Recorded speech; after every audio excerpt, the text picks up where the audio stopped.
Dust rolled across the valley like smoke from an unseen fire, curling around the fences of McCready Ranch.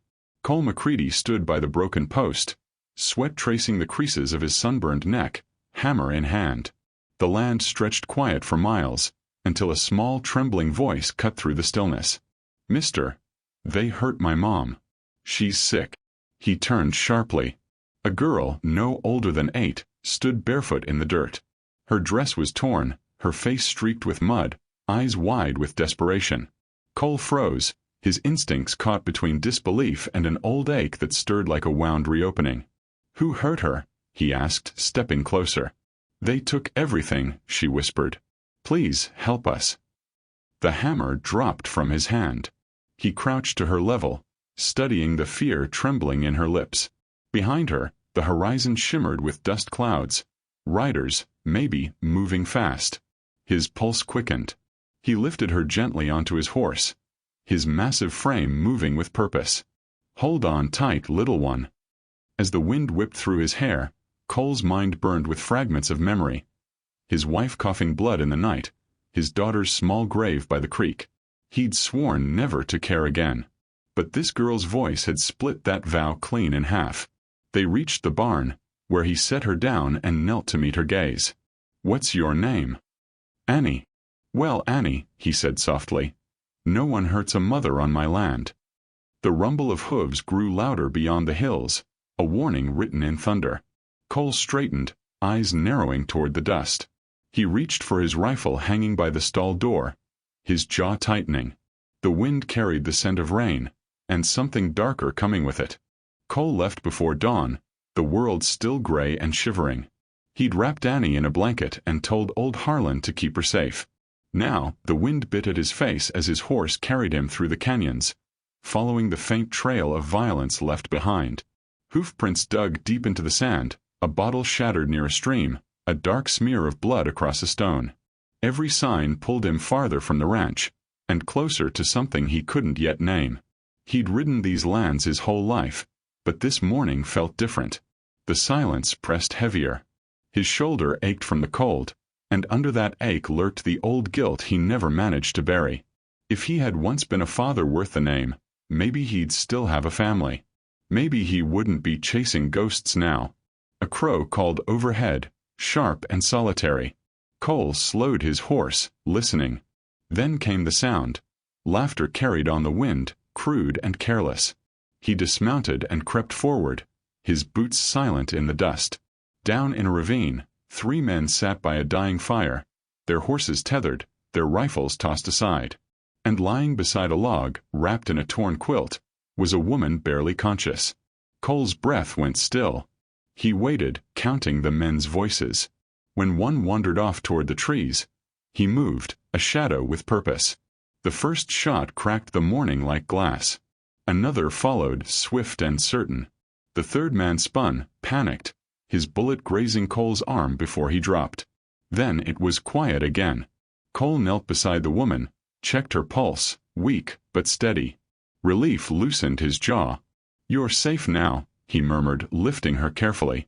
The sun edged over the ridge, painting his blood-stained sleeve gold. By the time Cole reached the ranch, the horizon had begun to bleed orange. Annie spotted him first and ran from the porch, her cry breaking into laughter and tears as she saw the frail woman in his arms. Cole dismounted slowly, every muscle trembling from exhaustion and loss of blood. He laid the woman gently on a cot near the fire, where old Harlan's steady hands took over without a word. "She'll live," Harlan muttered, glancing up. "But you won't if you keep leaking like that." Cole grunted, tearing a strip from his sleeve to bind his shoulder. "I've had worse hangovers." For a moment, warmth filled the small room, the kind that doesn't come from the fire but from gratitude unspoken. Annie clung to her mother's hand, whispering words Cole couldn't hear. He looked away, uneasy with tenderness. It had been too long since anyone needed him. Then the dogs barked. Dust rose on the far ridge. Riders again. The rest of the gang had found them. Cole's eyes hardened. He loaded his Winchester, the rhythm of each click calm and deliberate. "Harlan, keep them inside." He stepped into the yard as the first bullet tore through the corral fence. He returned fire, the rifle bucking against his shoulder. Sparks lit the twilight, gunfire echoing off the hills like thunder. One outlaw fell, then another. Cole moved with grim precision, a man forged by loss and stubborn duty. When the shooting stopped, the night settled heavy and still. The horses whinnied, the smoke drifted. Cole stood alone, chest heaving, the rifle cooling in his grip. From inside came Annie's small voice, fragile but certain. "You saved us, Mr. Cole." He managed a tired smile. "Guess I finally did something right." Morning broke clear and gentle over the ranch, washing the world in gold. The storm had passed, leaving only silence and the smell of gunpowder in the dirt. Cole sat on the porch, his hat tilted low, one arm bound in a clean bandage. Annie and her mother slept inside, their breathing soft, steady, a sound he hadn't realized he'd missed. Peace had a way of feeling foreign to a man like him. Old Harlan brought coffee and set it down beside him. "You done good, Cole," he said quietly. Cole stared out at the grazing horses. "Good don't fix the past." "Maybe not," Harlan replied, "but it sure changes the future." The words lingered. Cole thought about the empty years, the nights he'd spent talking to ghosts, working until his hands bled just to forget. Somewhere along the way, he'd mistaken solitude for strength.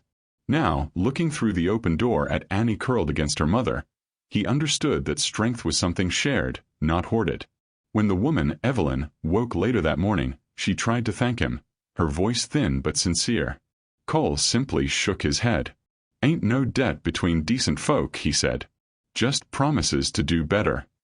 He saddled his horse at dusk, riding out to the ridge as the sun slipped behind the mesas. The wind brushed against him, warm and forgiving. For the first time in years, his chest didn't feel hollow.